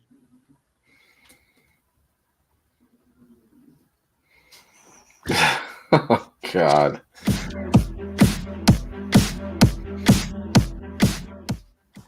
Yeah, that's Plan P, not B. Randy, you have anything to? See, Randy's part of the team now. I just JD.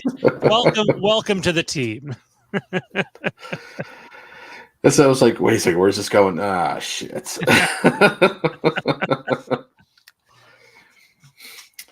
No, as far as the article with involving Balin's skull, I think one of the things I kind of thought I was cool out of that is Filoni talking about how he would have talks with Ray about the character, and he's like, "You are the villain," and he's like, "No, I'm not." Yeah. He's like, "I am not the villain," that was one of the coolest things about it. Cool things about the character, whether it's Balin's skull or Kingpin from the Daredevil Netflix series. The villain who doesn't believe they're the villain, and you get to the point where you actually end up rooting for them to some degree because you actually can see everything from their point of view and kind of agree with it. So it was well written, well done character, and I really do hope we at least get a solid recast, someone who can bring that type of screen presence, but also just embodies the character and puts that type of passion into the character that Ray Stevenson did, just to do it justice. Sometimes the villain can have the right motives, and seems to be one of those instances. And Balin never went off the deep end to doing evil things for the right reasons. He didn't go full Thanos, whose goal was to, ensure survival of the galaxy.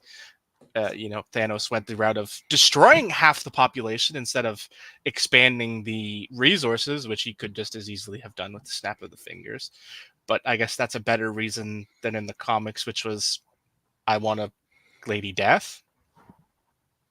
Although I kind of like that reason more. But I digress. That's a different topic for a different day. I don't know. We'll just have to wait and see where the character goes, where everything... Obviously, right now it's a hot topic. And it is something we all sort of want answers to, but it's obviously not the right. This isn't the time to be answering those questions. They need time to sit down and figure it out and plot the course and figure out where do they go from here. So we'll just have to wait and see what they do and where they go from there. All right, guys. I think that's going to do it for this week's HoloNet segment. We got one more, and that's the game and share. But before we get to that, we do have some things, some house cleaning, as it were, that we need to get to. As you get ready for the first one, I'll do the second one, because I assume you have some things you have to do. Oh, you're ahead of.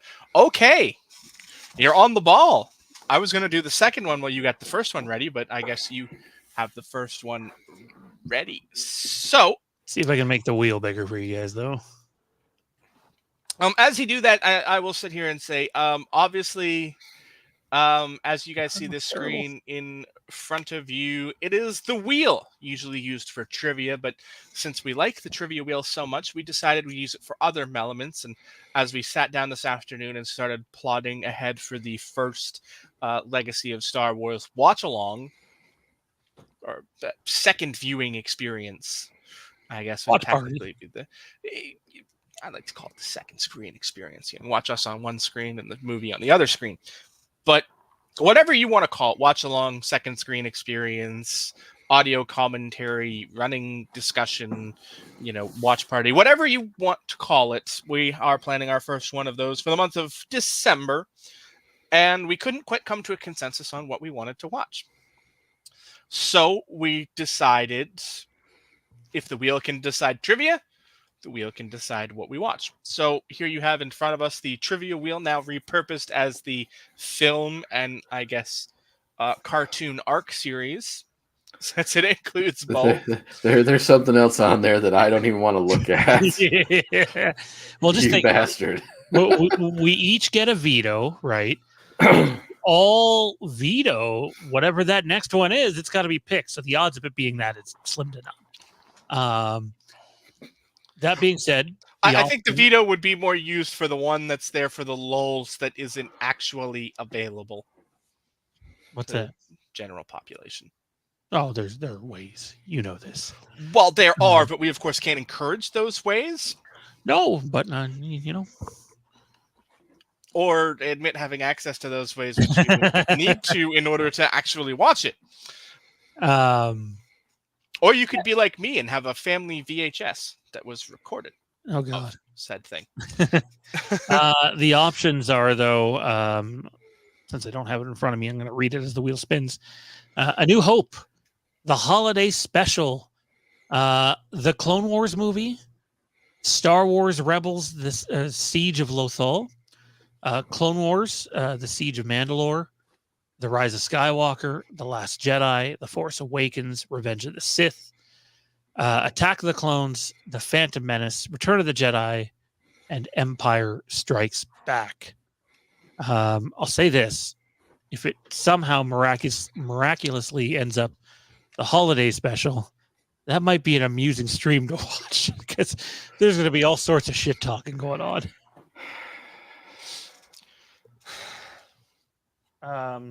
Well, this is interesting, guys. One moment. No offense, but I've seen it once. Once was too many. Someone has decided that they're going to come out of their bedroom way past their bedtime. So apologies. I don't know how this is going to go. But yeah, we good for the spin? Let's Yeah. go for it.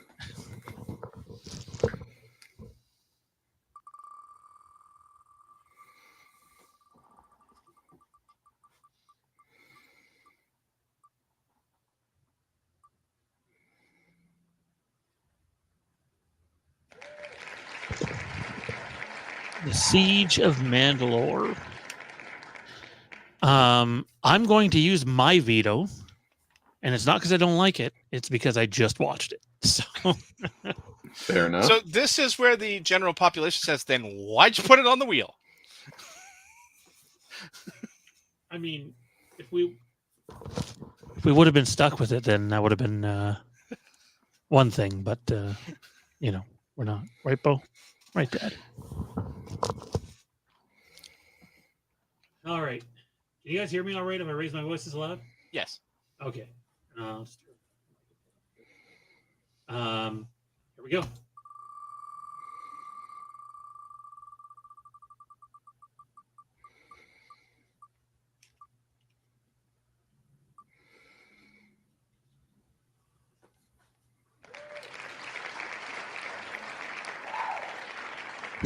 So I have to unofficially veto that, simply because no, it never got shuffled.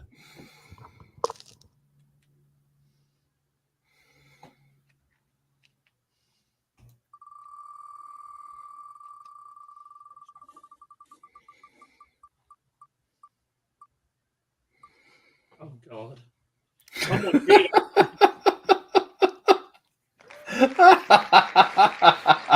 Well, you know what? We're safe from that. I'm going to use my veto because no. God. I understand we're going to have to watch it at some point, but don't make us start with that. We might as well have Bo come on and we'll watch Baby Shark together. That would be a good better Lord. viewing experience. It probably would be. Only one veto left. All of a sudden, that If we that get maybe stuck should with not Do watch it. not will that into existence. Well, isn't that convenient? Got close. It got real close. But hey, starting off with the movie that started it all, why not? Let's do it. There you have it, then. No better place than to begin than at the beginning. So there you have it, A New Hope. No confirmed date yet. Sometime during the month of December, pre-early holidays. So, sometime in the first few weeks, we'll probably have a better idea in the next week or two when the actual experience will be. So as we wait for Sean to return, I don't know if he has graphics for the next part of this. I don't want to jump ahead and do that until he's back, as I don't know if he has graphics. But either way, I can say, as we discussed earlier, there was originally a trivia scheduled for this evening that had to be postponed after being changed and then changed again. It was postponed by the Filoni news of the day, which allows us to go back to what was our original Discussion, our original topic, our original matchup that was previously scheduled for today. And like I said, I don't know if he has graphics, so we'll go with the second part of the announcement is that next week, Sean will not be in control of the questions, as he will be a contestant. Controlling the questions will be Randy and myself. I don't know. We don't have any distribution of categories yet. We'll figure that out in the next day or so. Day or two. We'll figure out who's got what. But do you have a graphic for this? Or No, there's no graphic. No. No graphic. Okay, so I guess we could have done the whole thing then while we were waiting for you to get back. Me versus Tommy. There you go. It is Sean squaring off against Tommy, who you obviously saw earlier in the episode if you watched it earlier. If you're jumping into the random point at this back end of the show, or you're just joining us live and missed Tommy, go back and watch him. He was on with us in the opening segment. So yes, Sean versus Tommy next week in trivia. Randy and myself will be the quiz masters. That will be exciting. I know Sean just can't wait. Well, as long as Johnny can tame himself from some of the ridiculous trivia he's done in the past as a quiz master that pissed off all contestants across the board, we'll be okay. No promises. Yeah, let's get this last segment in. It's Randy's Game and Share. I don't want to cut it too short, but this is going to be our longest episode yet. All right, it is time for this week's Game and Share segment, where each week one member of the panel chooses a game for us to discuss. This week, the choice belonged to Randy, and he chose The Force Unleashed. So, as is, routine and typical, not that we've been doing this long enough to have routines and typicals. Randy, why'd you choose it? Well, it's one of those games that I definitely played a lot. But also, it was one of those games that the character drew me in, the story, even though, let's be honest, some of the force abilities you could use and also pulling a Star Destroyer out of the sky did help. But there are definitely moments in that game where you just kind of go, holy shit, I just did that. But the Sam Witwer's portrayal in the story and the way he acted, it really just had me engaged in the characters. One of my favorite characters. That's not canon. Hopefully at some point, maybe, but but just the idea of and yet the cool thing was you got to choose. Even though you started out as Vader's secret apprentice, you eventually got to make choices whether you wanted to go light side or dark side, which was always something I always enjoyed in any game. And obviously, we got the non-canonical story of the forming of the Rebel Alliance and things like that. But we also got some really cool characters like Ram Koda, who we've seen. I think we've seen characters like, say, Kanan Jarrus being kind of modeled after him a little bit. The blind Jedi Master, essentially. But yeah, overall, it was a great story. Controls felt amazing. Amazing force abilities. I mean, how much fun could you have with just force choking a dude and then throwing your lightsaber into him or having him just walk off the edge just because you scared the living hell out of him just by using your force powers. It was great. It was just one of those things that I could go back to play right now. I'm ready to play right now, actually, just thinking about it. I wish I had it installed because I've wanted to play it for a bit. I watched the cutscene movie today, all the way through the Ultimate Sith Edition, just to refresh myself with it. And it's okay. The sequel's cutscenes hold up much better than the first game's does. But I just, like I think I said before on a stream, just to walk onto the space station there, the first planet of Starkiller, and you lift up stormtroopers and you're just rotating them in the air and throwing them off one wall and then the next wall. It's like, yeah, this is the badass Jedi that I wanted to be.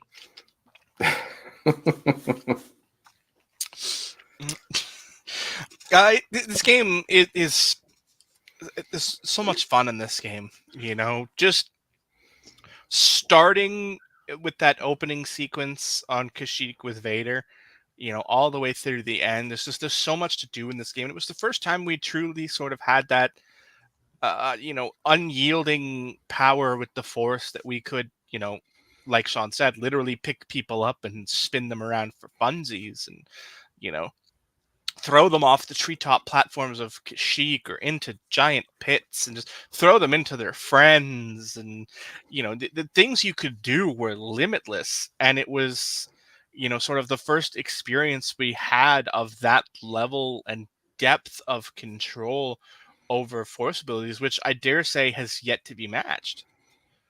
It's you had so much control, so much power over everything that it just made the game experience so much more fun. And then to top it all off, you of course had what was at the time a phenomenal and amazing story that was sort of, I don't want to say untapped, but for a period that was relatively unexplored outside of, well, really nothing. In between 3 and 4 was a relatively unexplored time period. Since it was still so fresh, being only, 5 years after episode 3 came out when this released, and that it was still a relatively unexplored time period, that it just made so much more fun. It was a universe, and there were characters we were already familiar with, mixed with characters we were unfamiliar with, new characters, and, it sort of played out the creation of the Rebel Alliance in a fun way that allowed us to experience it. It was just so much about this game that was fun and enjoyable, and that's not even to touch on the immense talent as far as voice acting went. So what did we sort of all kind of did our experiences, but or not experiences, but our initials and thoughts. And when obviously this game is a little too recent for us to be like, where do you remember when you first played it? What was your first experience playing this game? Because it was only 13 years ago. It's still it's new enough. Yeah, it's new enough that our experiences were, I bought it when it came out and I played it right away. I think that's pretty much a uniform answer for all three of us for a game of this nature. I mean, I suppose there could be I rented it at Blockbuster at the very end of Blockbuster's existence and did that. So it's so we'll skip that one, but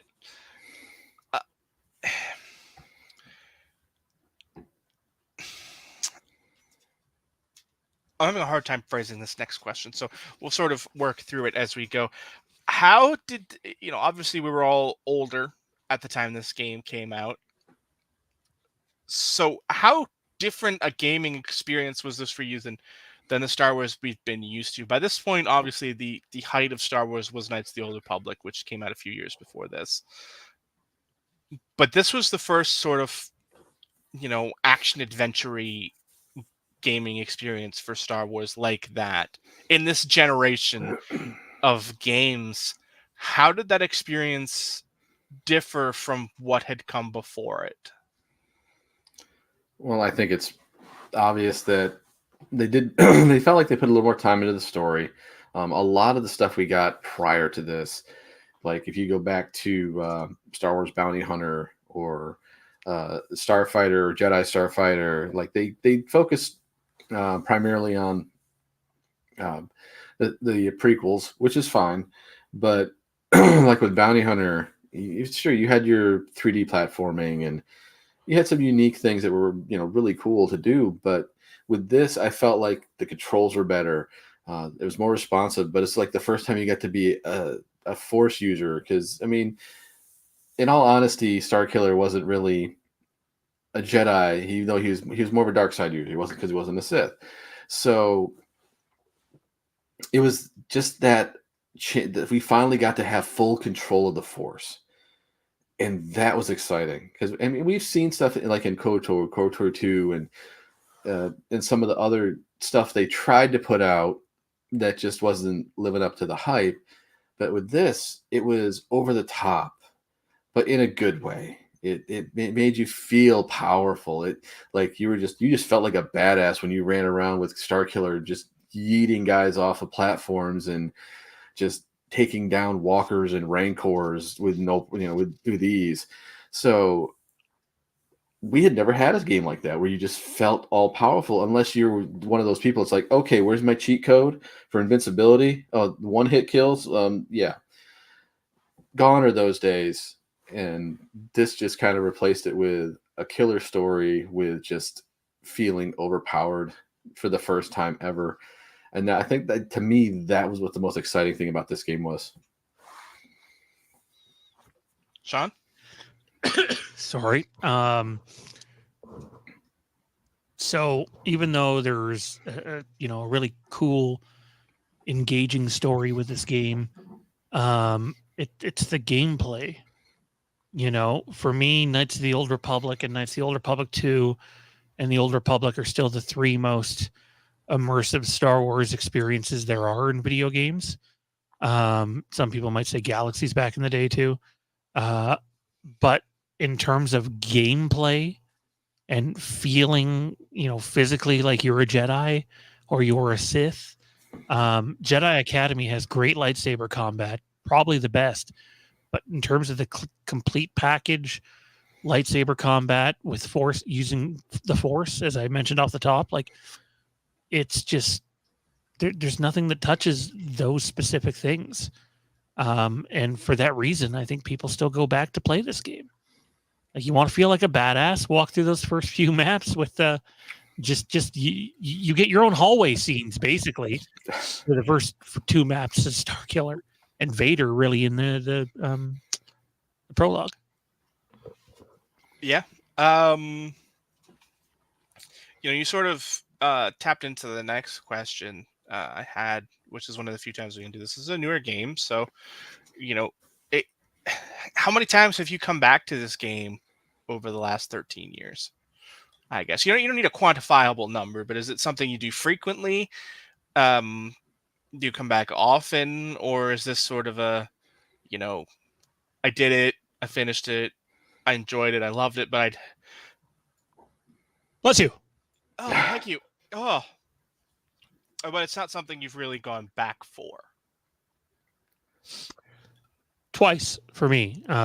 This version being the first time I went back to it. The Force Unleashed Ultimate Sith Edition, which I think came out like the next year or a year and a half later, something like that. I don't know.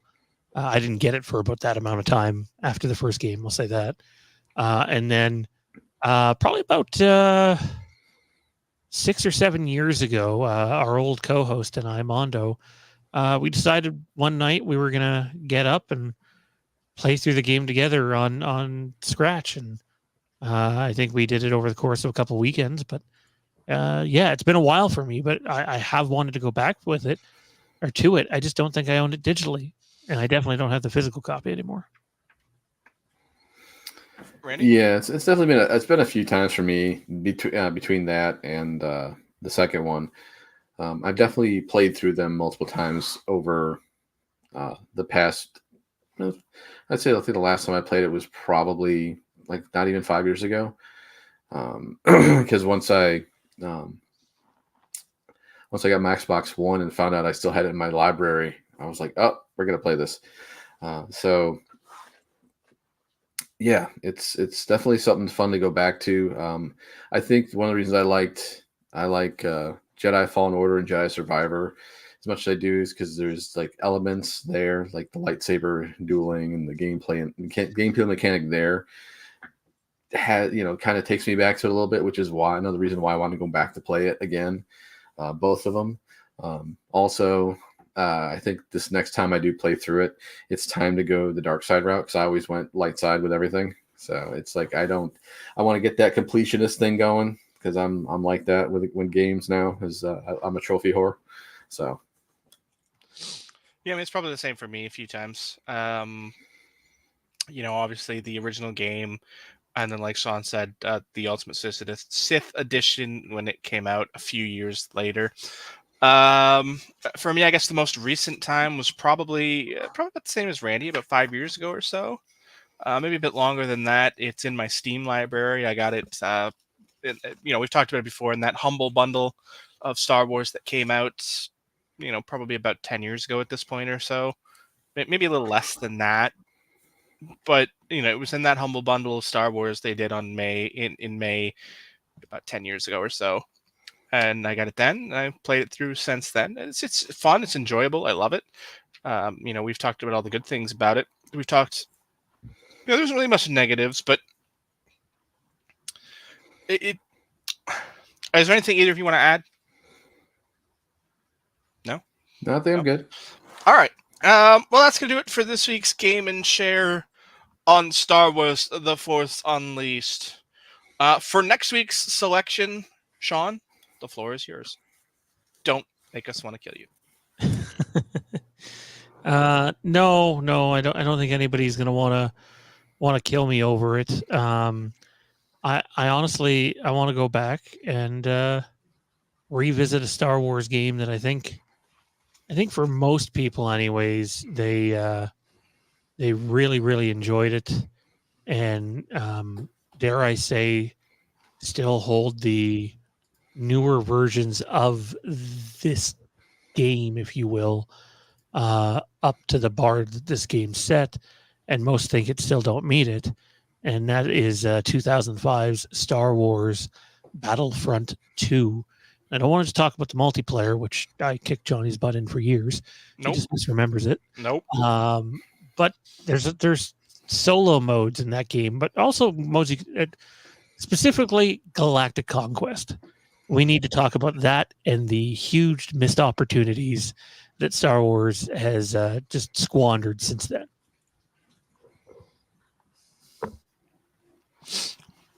Well, you hit the nail on my head. Galactic Conquest was, and always will be my favorite game mode within that game. All right, guys, that is going to do it for this week's episode. Of course, if you guys liked and enjoyed this, make sure you click the thumbs up, click like, click subscribe, click the bell, all that fun stuff. You can, of course, catch other content here on the channel, including, as Sean just threw up, tonight in Haddonfield, Monday night, where they talk about Halloween and all things related to and about that topic. And, of course, other short-form content that is put up on the channel, as there are topics that we deem necessary to discuss that aren't not necessarily worthy, but aren't part of a bigger, full-length conversation. For Randy, for Sean, I'm Johnny. Toodaloo from Tatooine. We'll see you next week, and may the Force be with you all. Tatooine with water.